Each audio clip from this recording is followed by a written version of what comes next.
Hello students, let's learn 11th standard psychology, chapter number 2, branches of psychology.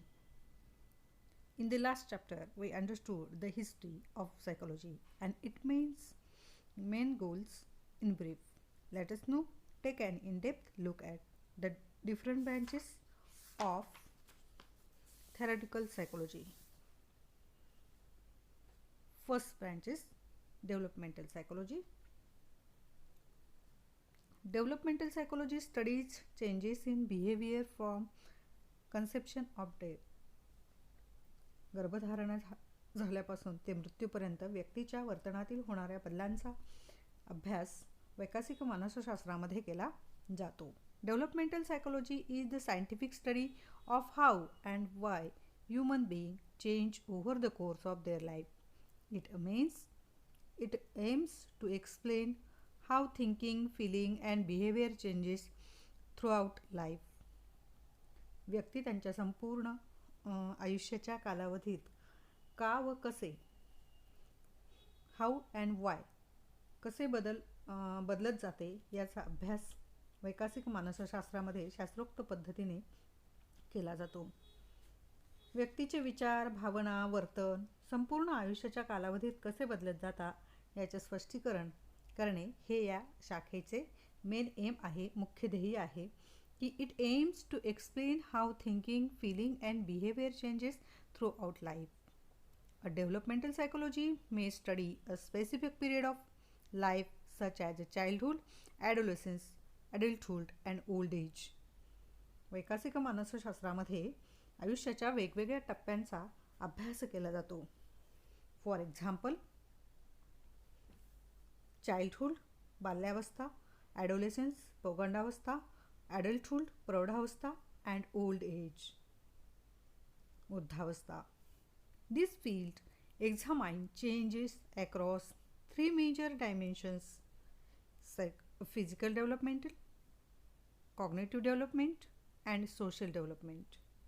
आणि ह्या ज्या शाखा आहेत त्या शारीरिक विकास, फिजिकल डेव्हलपमेंट, कॉग्नेटिव्ह डेव्हलपमेंट, बोधात्मक विकास आणि सोशल डेव्हलपमेंट, सामाजिक विकास या तीन पैलूंवर हे काय करतं, भाष्य करतं. या तीन पैलूंचा अभ्यास या वैकासिक मानसशास्त्राच्या शाखेमध्ये केला जातो. Second branch child psychology means बालमानसशास्त्र. It deals with the biological, psychological and emotional changes that occur during childhood. These changes occur an individual progress being depend to becoming independent. बाल्यावस्थेमध्ये होणाऱ्या शारीरिक, मानसिक आणि भावनिक बदलांचा अभ्यास या शाखेमध्ये केला जातो. हे बदल बालक परावलंबी पासून स्वावलंबी होताना दिसून येतात. For example, psychologists working in this area may study problems related to the children such as lying, bunking school, stealing, bedwetting, etc. उदाहरणार्थ आपल्याला असं म्हणता येईल की या शाखेमध्ये काम करणारे जे मानसशास्त्रज्ञ आहेत ते मुलांच्या अनेक समस्यांचा अभ्यास करतात आणि जसे की खोटे बोलणे, शाळा बुडवणे, चोरी करणे, नकळत अंथरूण ओले करणे इत्यादी ज्या समस्या असतात या समस्यांचा अभ्यास या बालमानसशास्त्राच्या शाखेमध्ये केला जातो. They also conduct researchers of the effective child rearing practices role of reinforcement in motivating children etcetera. आणि ते प्रभावी बालसंगोपन पद्धती मुलांच्या प्रेरित करण्यासाठी बक्षिसांचे असलेले महत्त्व यावर विविध संशोधने करतात.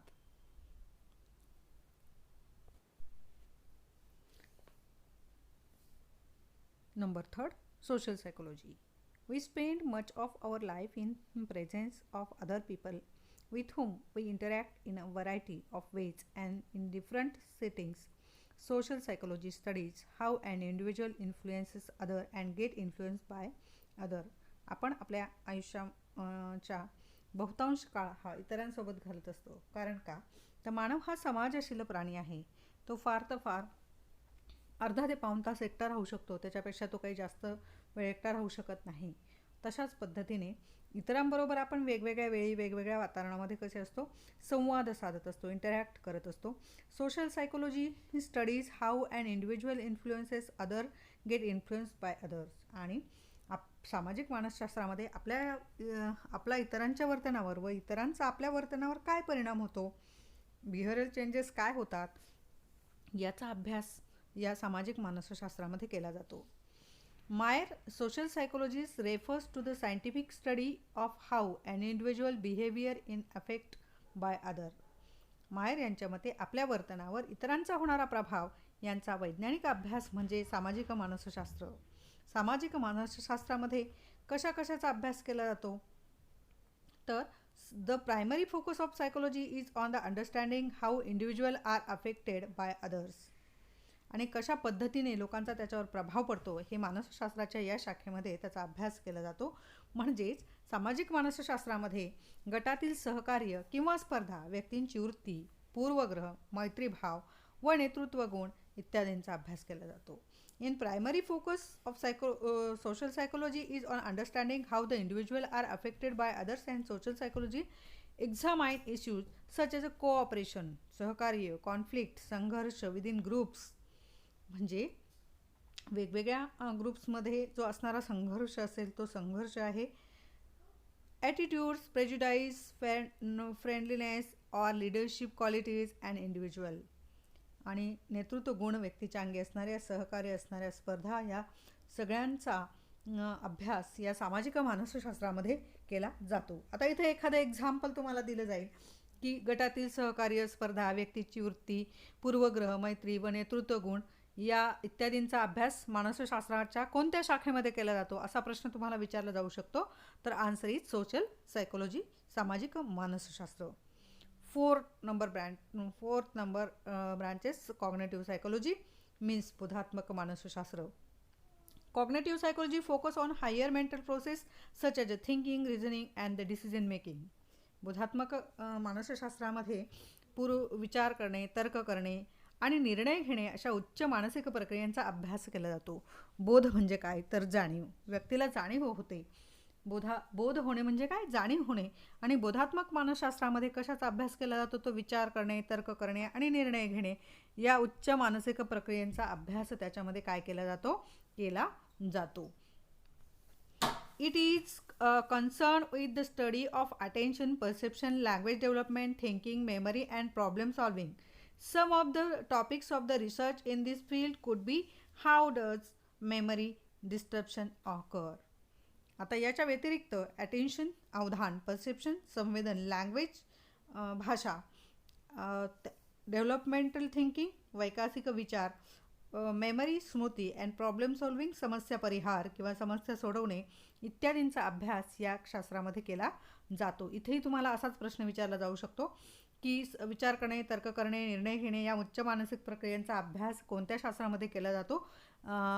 Question number 4 in your question paper there is a question on objective type question. बोधात्मक मानसशास्त्रात विचार करणे, तर्क करणे आणि निर्णय घेणे अशा उच्च मानसिक प्रक्रियांचा अभ्यास केला जातो. What are the different types of the learning style and the learning disorder? What causes them? What leads to the speech impairment? And how does the decision making mechanism work? याच्यामध्ये या शाखेमध्ये स्मृतिभ्रंश का होतो, वेगवेगळ्या अध्ययनशीलती कोणत्या आहेत, लर्निंग स्टाईल व्यक्तीच्या कोणत्या आहेत, कोणत्या शिक्षण अक्षमता आहेत, लर्निंग डिसॅबिलिटीज आहेत, डिसऑर्डर्स आहेत. तुम्ही तारे जमी पर हा पिक्चर पाहिला असेल, त्यामध्ये त्या मुलाला डिस्लेक्सिया होता, आमिर खानचा तो पिक्चर होता. आणि त्याच्यामध्ये याच्यावर फोकस करून लर्निंग डिसॅबिलिटी या बोधात्मक मानसशास्त्राच्या शाखेचा जो अभ्यास केला जातो आहे, तर या लर्निंग डिसॅबिलिटीवर तो पिक्चर आधारित आहे. त्याची कारणं नेमकी कोणती आहेत, मग असं का घडतं, त्याची कारणं काय आहेत, मग वाचादोष कोणता आहे, तर त्याचाही अभ्यास, डिफेन्स मेकॅनिझम इत्यादींचा अभ्यास या बोधात्मक मानसशास्त्रामध्ये किंवा कॉग्नेटिव्ह सायकोलॉजीमध्ये केला जातो. एक फिगर तुम्हाला दाखवलेली बघा 2.2 खाली तुम्हाला एक फिगर दिसते, त्याच्यामध्ये लिहिले कॉग्नेटिव्ह सायकोलॉजी मग कॉग्नेटिव्ह सायकोलॉजीचं स्ट्रक्चर आहे, तो mental process studied in cognitive psychology मध्ये कॉग्नेटिव्ह सायकोलॉजी आहे, बाजूला thinking and problem solving, memory, attention, perception, human intelligence, language, असं तुम्हाला फिगरच्या माध्यमातून लक्षात ठेवता येईल. 5 number branches. Experimental psychology means प्रायोगिक मानसशास्त्र. The experimental psychology tries to understand the fundamental causes of behavior. They conduct experiment on study how people react to sensory stimuli and perceives the world.